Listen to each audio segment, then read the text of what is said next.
Hello friends, welcome to Arogyam pure herbs Ayurveda हिमाचल.com। आपको शरद ऋतुचर्या की और शरद पूर्णिमा की हार्दिक शुभकामनाएं। तो आज से शरद ऋतु शुरू हो रही है। तो हम सब जानते हैं कि जैसे कि आयुर्वेद में ऋतुओं को 6 ऋतुओं में बांटा गया है: बसंत, ग्रीष्म, वर्षा, शरद, हेमंत और शिशिर। इनमें से जो शरद ऋतु होती है वो जैसे ही ग्रीष्म ऋतु खत्म, वर्षा ऋतु खत्म होने वाली होती है उसके बाद शुरू होती है। और ये लगभग सितंबर के मध्य से लेके नवंबर के बीच का समय होता है जिसमें ये शरद ऋतुचर्या आती है। इस ऋतु में प्रकृति शांत होती है, आकाश निर्मल होता है और सूर्य की तीव्र किरणें होती हैं और चंद्रमा की शीतल चांदनी होती है। तो इसमें मेनली क्या होता है कि दिन में तो सूर्य की किरणें तेज होती हैं, थोड़ी सी गर्मी होती है, और रातें जो होती हैं वो ठंडी होती हैं और साथ साथ में दिन गर्म होते हैं। और इस समय प्रकृति जब वातावरण जब आप कह सकते हो वेदर काफ़ी अच्छा और प्लीजेंट वेदर होता है।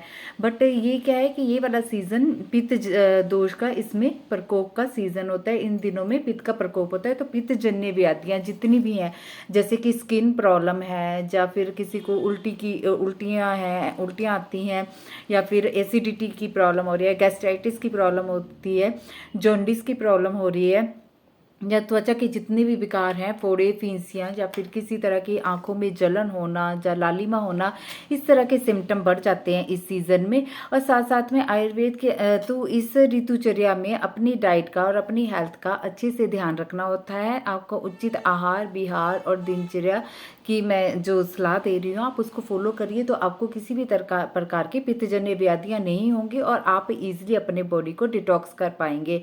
इसमें मेनली हमने शीतल, मधुर, तिक्त और कषाय रस वाले आहार लेने होते हैं। जो गेहूं, चावल, मूंग, तोरई, परवल, ऐसे डाइट आप ले सकते हो। दूध, घी, नारियल जल, गन्ना रस और आंवले का सेवन करना बहुत ही अच्छा माना गया है। साथ साथ में ही सादा भोजन और मीठे रस वाला भोजन आप ले सकते हैं। तो आपकी लाइफस्टाइल कैसी होनी चाहिए? आपको चंद्रमा की रोशनी में, क्योंकि इतनी शीतल प्रभाव देने वाली होती है, उसमें आप टहल सकते हैं। थोड़ा अपने आप को धूप से बचाइए और साथ साथ में दिन में सोने से परहेज कीजिए। दिन में ना सोएं, क्योंकि दिन में सोने से पित्त प्रकोप होता है और एसिडिटी और गैस्ट्राइटिस की प्रॉब्लम हो सकती है। साथ साथ में कोशिश कीजिए हल्का व्यायाम करिए। और अगर आपको मानसिक तनाव है या कोई टेंशन है या थोड़ी स्ट्रेस रहती है, तो थोड़ा सा चांद की रोशनी में थोड़ी सी वॉक कीजिए। ये काफ़ी अच्छा रिजल्ट देगा। और इस सीज़न में क्योंकि पित्त का प्रकोप होता है, तो पंचकर्मा की डिटॉक्सिफिकेशन प्रोसेस, आप इसमें विरेचन कर्म के लिए जा सकते हैं। स्किन प्रॉब्लम के लिए आप रक्त मोक्षण की ट्रीटमेंट के लिए जा सकते हैं। और डेली डिटॉक्स के लिए आप त्रिफला रसायन का और आम्ल की रसायन का सेवन कर सकते हैं। और साथ साथ में आपको इसमें जो निषेध है, जो नहीं करने वाले होते हैं, वो है तिक्त, कटु, तिक्त, अम्ल, कषाय जो पदार्थ होते हैं उनका आपको सेवन नहीं करना है। और अगर आपको भी अपनी बॉडी को डिटॉक्स करवाना है इस सीज़न में, तो आप हमारे centre Arogyam Panchakarma centre and Ayurvedic hospital Mahatpur Jakhera मोड़ में आकर आप अपनी ट्रीटमेंट करवा सकते हैं, पंचकर्मा ट्रीटमेंट ले सकते हैं।